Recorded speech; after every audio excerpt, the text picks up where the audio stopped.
Good morning students.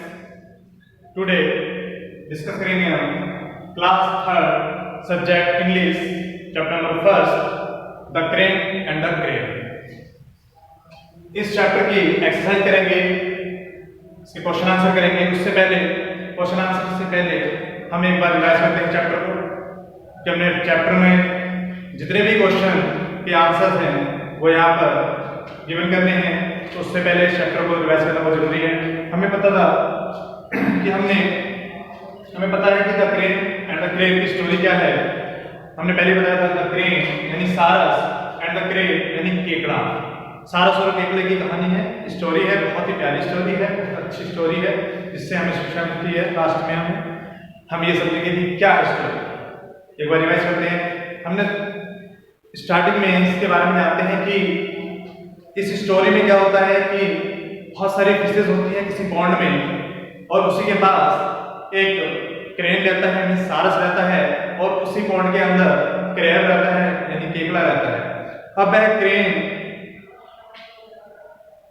उन fishes को खाना चाहता था, उसे कोई बहाना चाहिए था, तो इसी बहाने को ढूंढ रहा था। तो वहां पर क्या हुआ कि लगभग 1 साल से 1 ईयर बारिश नहीं हुई, रेनफॉल नहीं हुई। तो धीरे धीरे वह पॉन्ड सूखने लगा, ड्राई होने लग गया।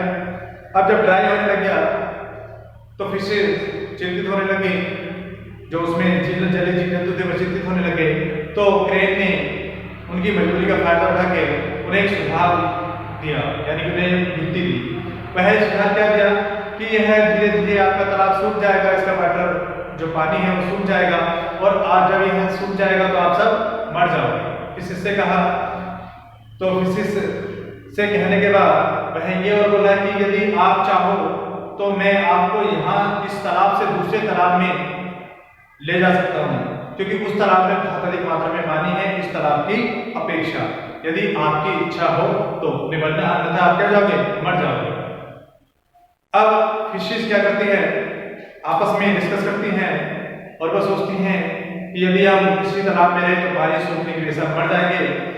तो उनमें से फिश कहती है कि एक काम करो कि आप पहले तालाब देख के आओ। तो वह क्रेन की बीक में, यानी कि क्रेन उसे अपनी बीक में उठाता है और उसे तालाब दिखाने ले जाता है। तालाब दिखाने के बाद वह उसे वापस वहीं पर ले आता है, और वह फिशिस जो फिश थी गई थी, वह उसे कहती है कि क्रेन ठीक कह रहा है कि वहां पर बहुत अधिक मात्रा में पानी है। वो खुश हो जाती हैं। अब क्रेन क्या करता है, 1 बाय 1 एक एक को अपनी बीक में लेता है, खुश हो जाती है, चलने के लिए तैयार रहती हैं। अब 1 बाय 1 उन्हें अपने बीक में चोंच में लेता है, और जब लेता है और उन्हें ले आने के लिए तैयार हो जाता है। लेकिन वह उस अदर जो बूंद था, जो फुलफिल था वाटर से, उसमें नहीं ले जाता, बल्कि क्या करता है, एक ट्री की ओर उड़ता है और उसकी ब्रांच पर बैठने के बाद उस फिश को खा लेता है। इसी प्रकार से वो 1 बाय 1 उन फिशेस को इस लालच में कि वह दूसरे पॉन्ड में ले जाएगा अपने बीक में लाता है, लेकिन सारे फिशेस को वो खा जाता है, ईट कर लेता है। इस प्रकार सारी फिशेस खत्म हो जाती हैं। अब वह उसकी नजर एक केकड़े पर पड़ती है, क्रैब पर। वह क्रैब से भी वही बात करता है जो फिशेस से कही थी कि मैं आपको ले जाऊंगा दूसरे तालाब में, नहीं जाना, जहां पर आप मर जाओगे, वहां पर फुलफिल है वाटर, यानी वहां पर अत्यधिक मात्रा में पानी है। लेकिन क्रैब क्या था, चालाक था, किससे, क्रेन से भी ज्यादा। वह कहता मैं आपकी बीक में नहीं जाऊंगा, आपकी चोंच में नहीं जाऊंगा, मैं आपकी गर्दन पर जाऊंगा। वह क्या करता, तो इस बात से एग्री हो जाता है क्रेन। वो कहता ठीक है, आप मेरी नेक पर चलो।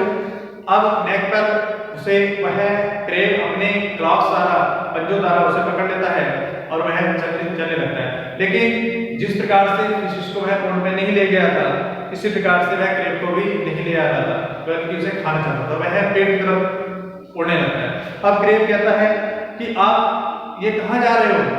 तो इस बात को सुनकर क्रेन बहुत तेज हंसता है और कहता है कि मैं तुम्हें खा जाऊंगा। अब क्रेन कहता है क्या तुम पागल हो? क्या तुम पागल हो? तुम ऐसा नहीं कर सकते। अब क्रेन अपने आप को बचाने के लिए उस क्रेन की जो नेक होती है उसमें अपने जो क्लॉक्स होते हैं, टीथ होते हैं, और क्लॉक्स के द्वारा उसकी उसमें गाड़ देता है और क्रेन को मार देता है। इस प्रकार से क्रेन से अधिक क्लेवर कौन निकला, यानी कि क्रेन क्लेवर था पर जो क्रेन था वो क्लेवर था, उससे भी अधिक चालाक था। इस प्रकार से हमें जाना जाता है। इस स्टोरी से हमें यह है शिक्षा मिलती है कि हमें कभी भी किसी की बातों में नहीं आना चाहिए। अब जितने भी हमने यहाँ पर डिस्कस करा उससे संबंधित यहाँ पर क्वेश्चन आंसर दिए गए हैं, हम क्वेश्चन आंसर को करेंगे। फर्स्ट क्वेश्चन है आपका, who lived in the pond? Who lived in the pond? Pond में कौन रहता था? तो the fishes and the crane lived in the pond, यानी मछलियां और केकड़ा उस तालाब में रहते थे। अगला क्वेश्चन है question number second, why was the pond drawing up? क्यों सूखने लगा था तालाब? क्यों सूखने लगा था?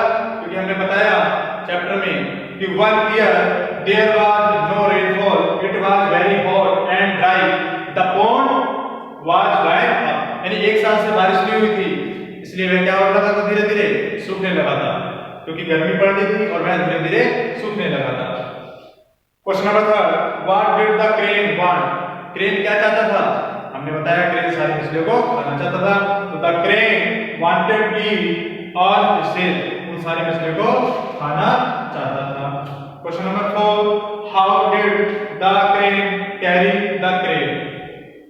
यानी जो क्रेन है, क्रेन द्वारा कैसे ले जाया गया? क्रेन उसे कैसे ले आता है, या क्रेन के साथ कैसे जाता है? तो the crane cot hold of the neck of the crane with its clause, यानी कि जो क्रेन है वो क्रेन की नेक में अपने क्लॉज से उसे पकड़ लेता है, इसके द्वारा वह जाता है, यानी कैरी किया जाता है।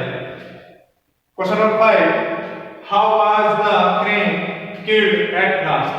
अंत में जो क्रेन था वो कैसे मरा? हमें पता है the crane dug 2 sharp claws into the crane's neck and the crane was killed at last, यानी अंत में वह क्या करता है, उसकी गर्दन में नेक में अपने क्लॉज गाड़ देता है और इस प्रकार से क्रेन की मृत्यु हो जाती है। इसी प्रकार से हमने चैप्टर को कंप्लीट कर रहे हैं, धीरे धीरे हम क्वेश्चन आंसर इसके करें।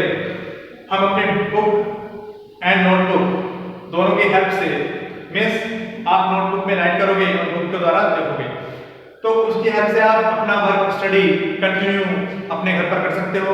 इस लॉकडाउन में आप अपने फ्यूचर को ध्यान में रखते हुए पर डे एवरी डे आप अपनी स्टडी को कंटिन्यू रखिए, जिससे कि आपका फ्यूचर बन सके। हमारे यहाँ पर एवरी डे आपको जैसे जैसे आपकी नेक्स्ट वीडियो बनेगी आपके पास पहुंचते रहेंगे। नेक्स्ट वीडियो में हम नेक्स्ट टॉपिक इसके नेक्स्ट कंटिन्यू करेंगे। Thank you.